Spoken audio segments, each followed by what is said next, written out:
Good morning.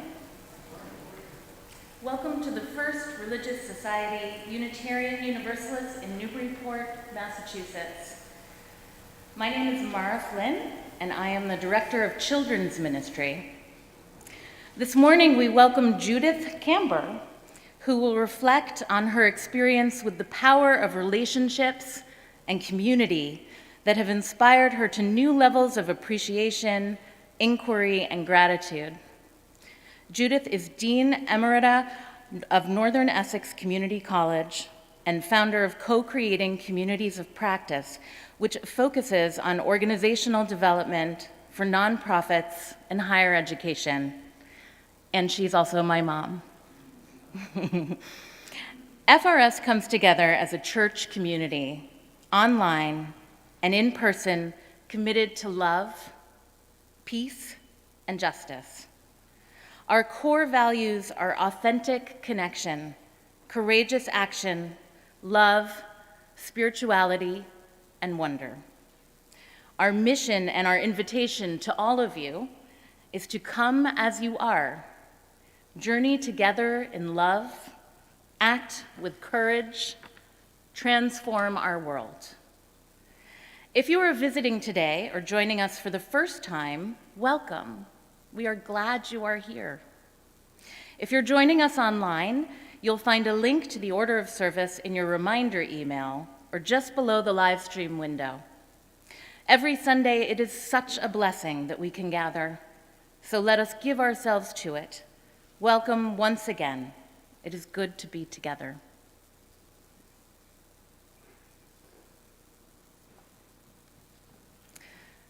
Please join in the chalice lighting words while Justin lights the chalice. The words are printed in your order of service. We gather this hour as people of faith with joys and sorrows, gifts and needs. We light this beacon of hope, sign of our quest for truth and meaning in celebration of the life we share together. Each week, we also light 2 candles of peace, representing 2 places on earth we lift up and remember as a sacred encounter with our world. There are untold number of places on earth that need peace. These 2 we especially hold close in this service and through the week ahead. After each candle is lit, I will say, "To this we respond," inviting you to join together in saying peace, sal, shalom. Our first candle is lit for libraries around the country that continue to face protests and violence for hosting events led by drag performers. These safe, affirming, and positive spaces are under threat from anti-gay and anti-trans extremists across the country. Only last month, FRS and the City of Newburyport came together to reject hate when a local LGBTQ prom was similarly threatened. We pray for the commitment to continue to act in solidarity with all marginalized people who face violence. To this, we respond, peace, sal, shalom. Our second candle is lit for Baltimore, Maryland, where the Space Telescope Science Institute operates the James Webb Space Telescope, which sent back its first stunning images of the incredible universe beyond the Earth's atmosphere. We celebrate the sacred beauty of the distant places we can now see, and we celebrate the international cooperation that lead to these scientific advances. To this, we respond, peace, sal, shalom. Please rise in body or spirit and join in our opening hymn, number 360, Here We Have Gathered.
Please remain standing and join in our affirmation of faith and doxology. The words can be found in your order of service. Love is the doctrine of this church. The quest of truth is its sacrament, and service is its prayer. To dwell together in peace, to seek knowledge in freedom, to serve humankind in fellowship, to the end that all souls shall grow into harmony with the divine. Thus do we covenant with each other and with God.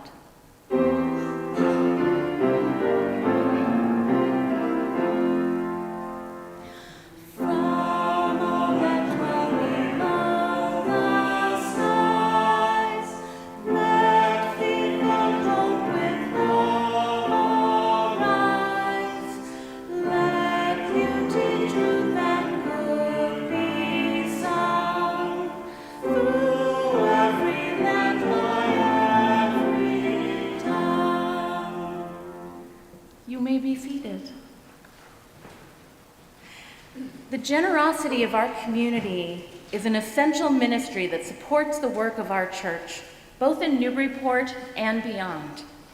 If you wish to give online, please use the link in your order of service or in the video description. You can also make a contribution via text message. Of course, you can always mail a check to the church as well. The offering will now be gratefully received.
We are blessed by one another.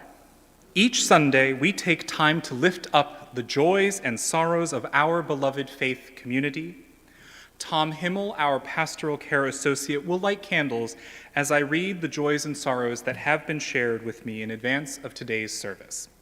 If you would like to share a joy or sorrow to be read in the service, you can always send an email to betweenus@frsuu.org. You can also share a joy or sorrow by writing in the book that is located as you come in near the vestibule. This morning, we have not received any prayers in advance, so we will hold up the many parts of our community. We light a candle of joy, celebrating those of us who are here together this morning. It is a miracle that we can spend time with one another in this challenging world. We light a candle of joy for those who join us online and virtually throughout the week, celebrating that technology has the power to bring us together, not just to separate us from one another. And we light a candle of both concern and hope for our world, that though there are many immense challenges we face, we know that when we come here together, we together have the power to change those things that need to be changed and celebrate those things that bring us joy every day. We light one final candle for all those joys and all those sorrows in our hearts that, though unspoken, are held in just as much love and prayer. I invite you now into a time of reflection, of meditation, of quiet, or even prayer.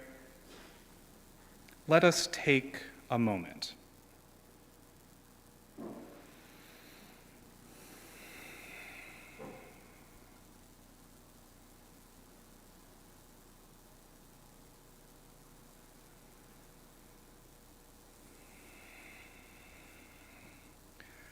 Breathe deeply. Breathe in with me and let it out. And breathe in again and out. And continue to take deep, holy breaths in this moment. Feel alive. Feel in yourself and beyond yourself. We have many feelings. We may feel good, and we may feel very bad. But our bodies and our minds and our spirits tell us that we are here now. And no one can take that away from us. So feel and breathe.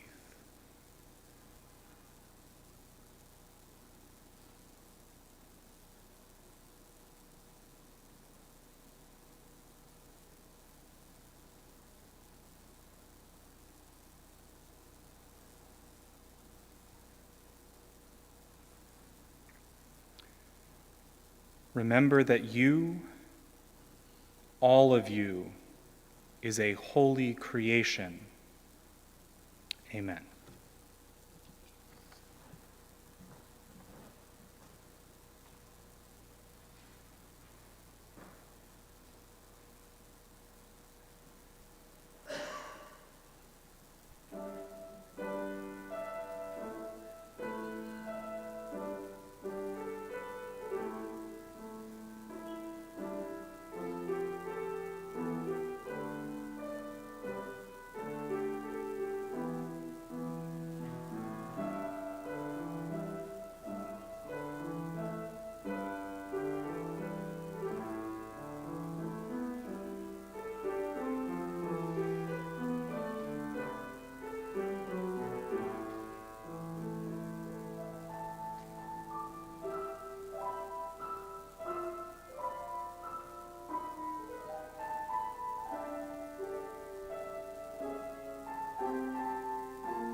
Good morning.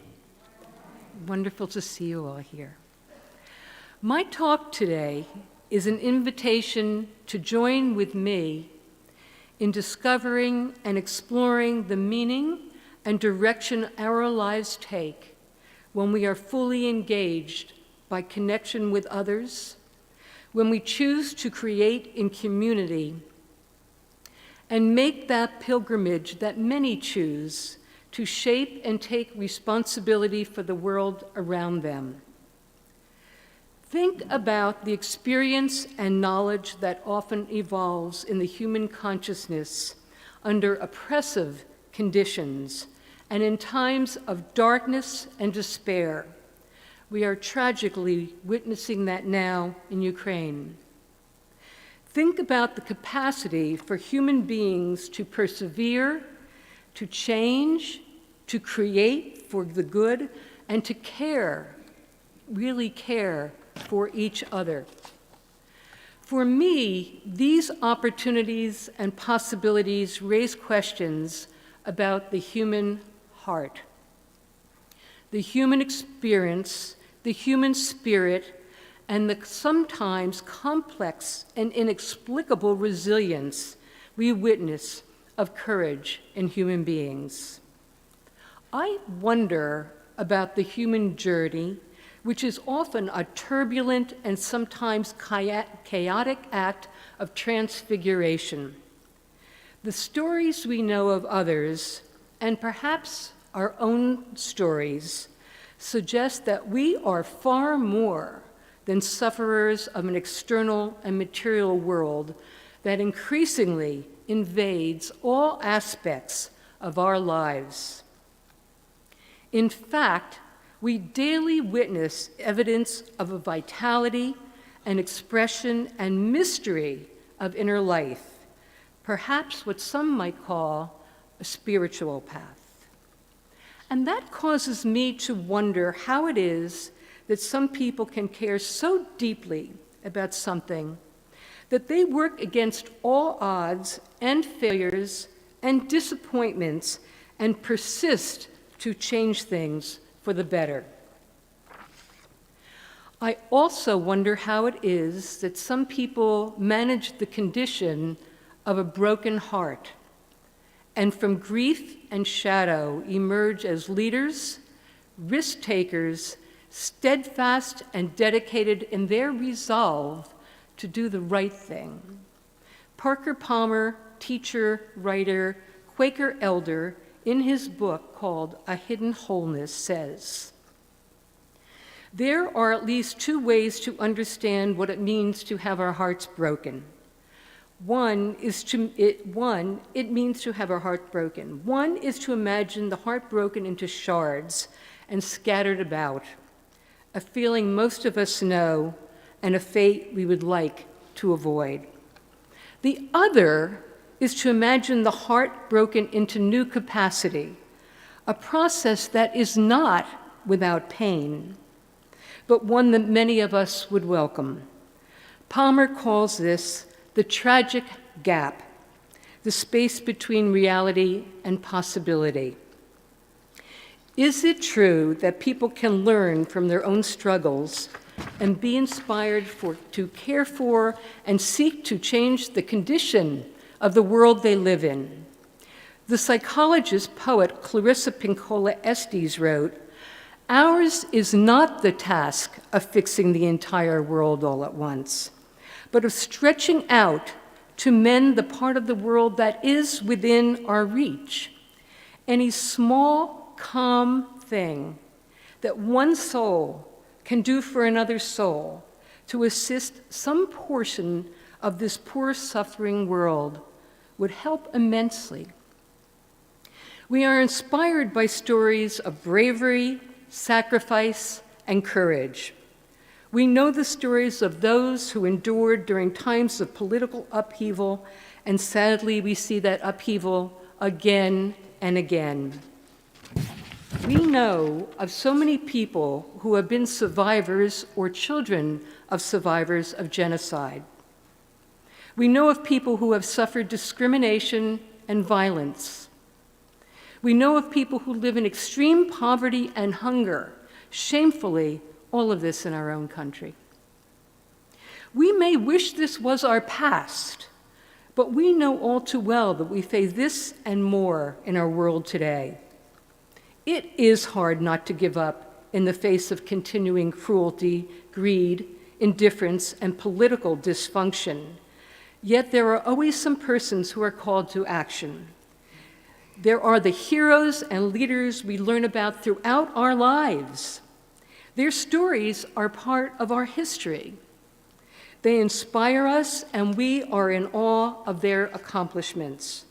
Their names are familiar to us: Martin Luther King, Nelson Mandela, Mahatma Gandhi, Václav Havel, Mother Teresa, Elie Wiesel, Cesar Chavez, Rosa Parks, and so many others. And we know about them because in spite of injustices and atrocities committed against them and their families and their neighbors, they persevered.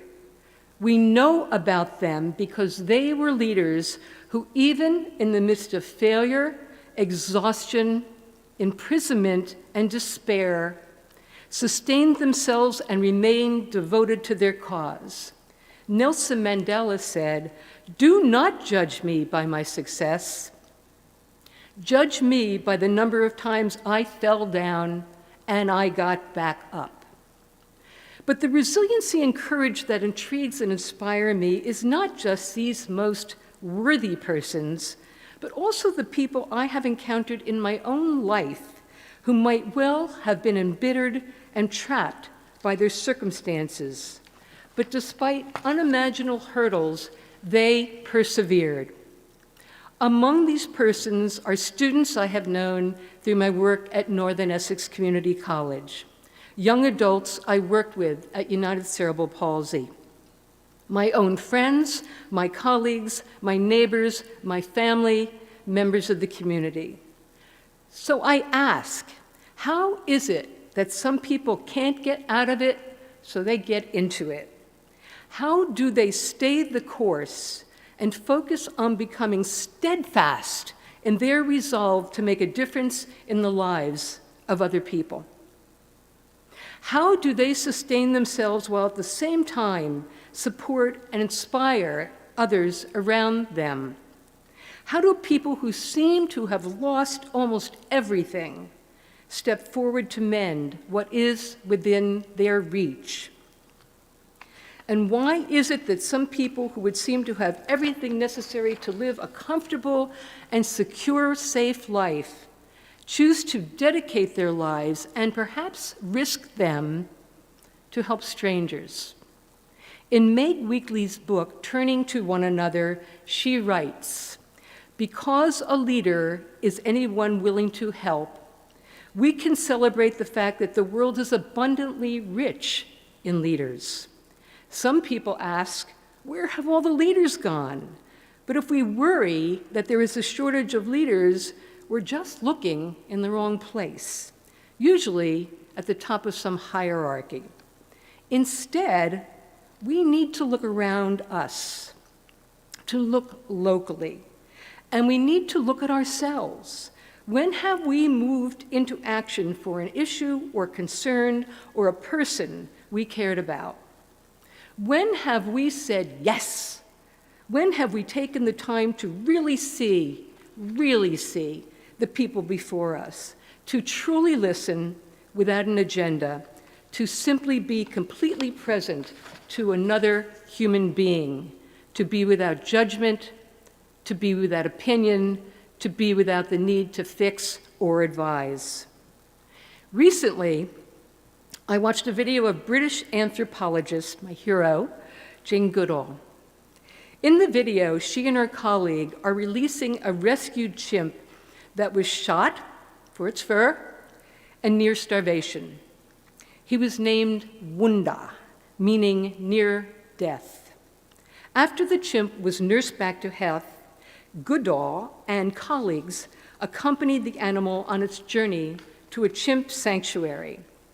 The chimp emerged from the cage and took hours and took his time looking around. Jane and her colleagues waited patiently with the chimp for hours, making those body-scratching movements that emulate chimp behavior. Finally, when the chimp was ready to go, he moved out of the cage, he moved over to Jane, and he hugged her, and then moved off into the jungle. This is a woman who has dedicated her life to the conservation of endangered species and animal welfare, and still, at the age of 80, brings the attention of the world to this terrible unfolding tragedy, the demise of so many species on our planet. I am reminded of the contradiction in our own species. How is it that we humans are capable of the worst atrocities, abuse, destruction of people, animals, our environment, while at the same time we are capable of such generosity, love, compassion, kindness, and the creation of beauty? Each of us has a story or has witnessed a story of pain, endurance, grief, and loss. We may witness our own personal history if we are willing to take that inner journey. If we let others into our lives, we may have the honor of being a witness to other people's lives and vulnerability.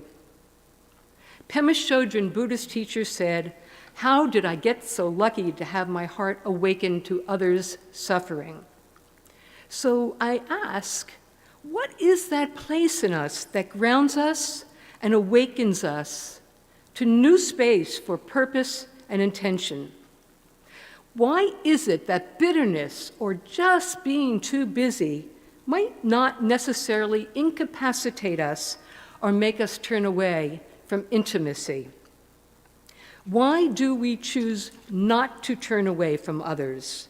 Why might we not be driven by our anger, our indifference, our busyness, or our own concerns?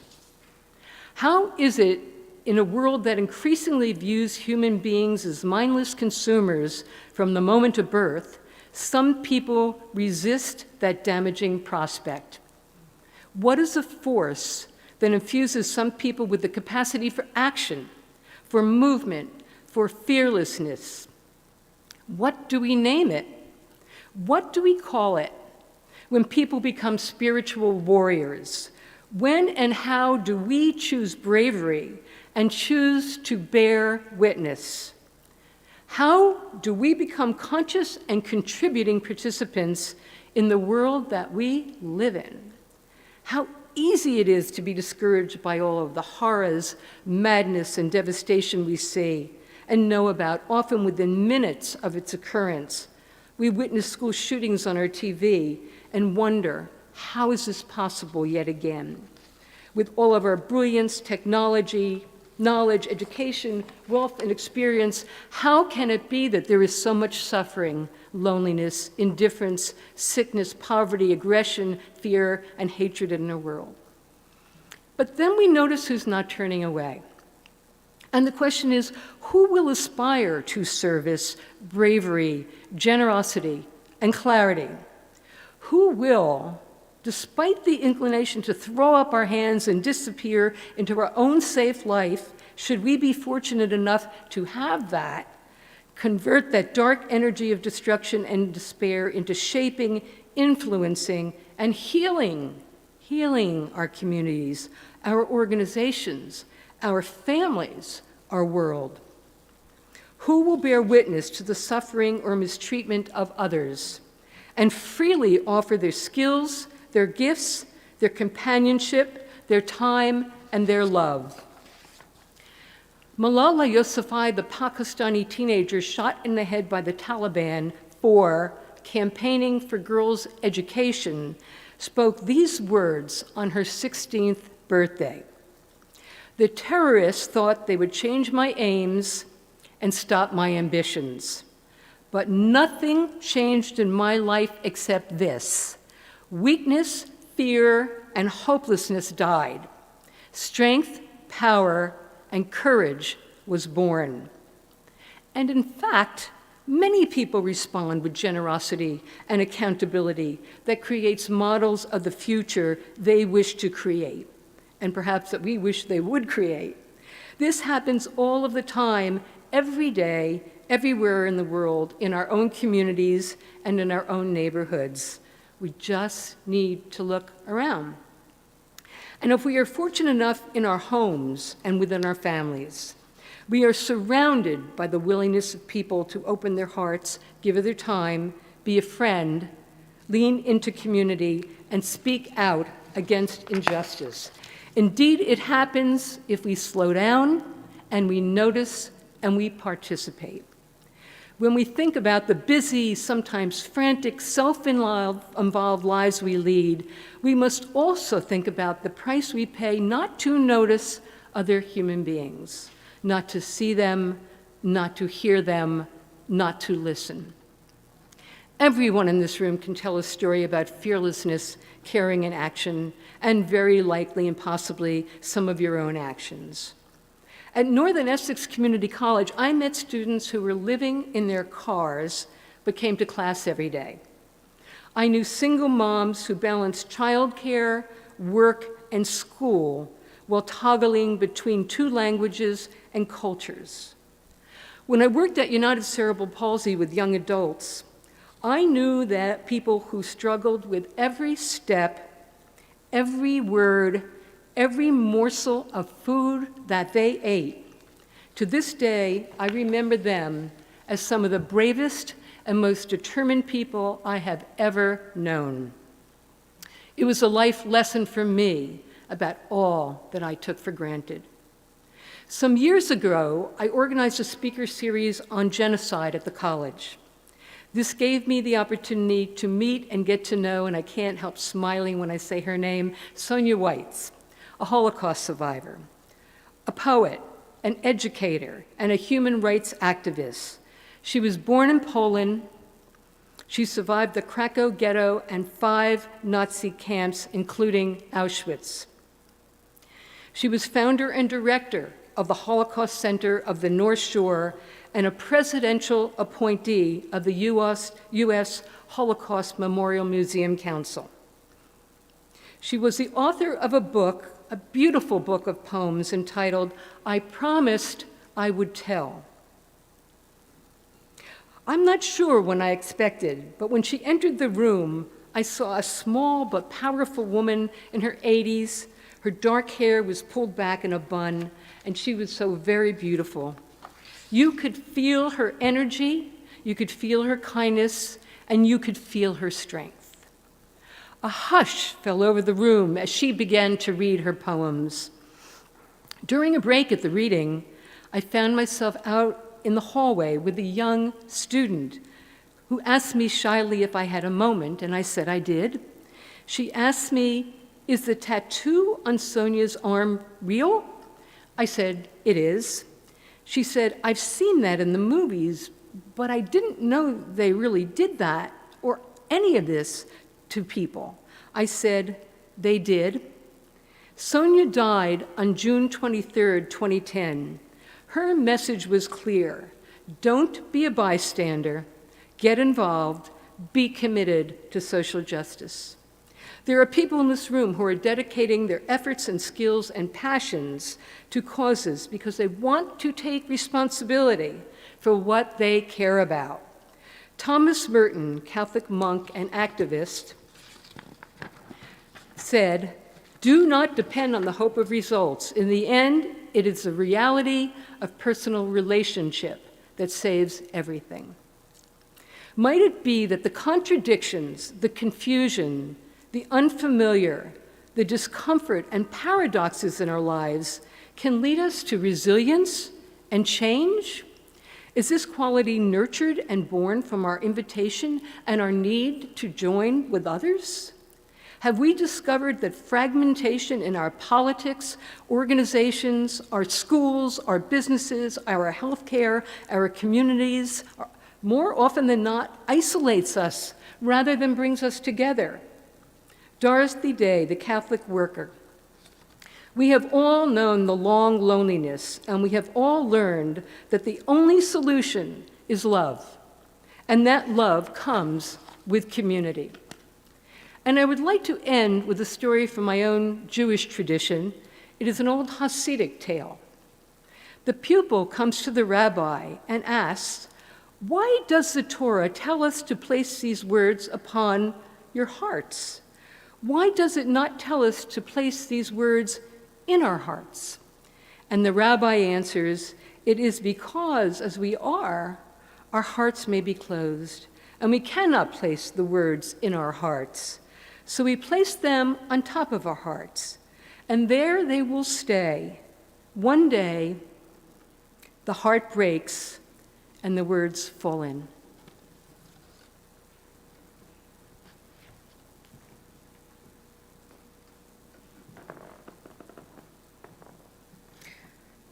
Please rise in body or in spirit and join in singing our closing hymn, 108, My Life Flows On.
Remain standing and join together in saying our unison benediction as Tom extinguishes the chalice.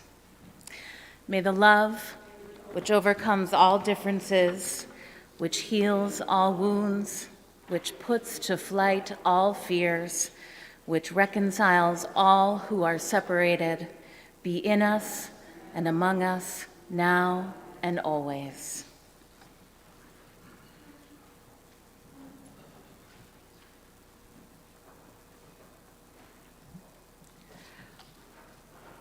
Margaret Wheatley, relationships are all there is. Everything in the universe only exists because it is in relationship to everything else. Nothing exists in isolation. We have to stop pretending we are individuals that can go it alone. This blessing is by Maya Angelou. The thing to do, it seems to me, is to prepare yourself so that you can be a rainbow in somebody else's cloud. Somebody who may not look like you, may not call God the same name you call God, if they call God at all. I may not dance your dances or speak your language, but be a blessing to somebody. That's what I think. Maya Angelou.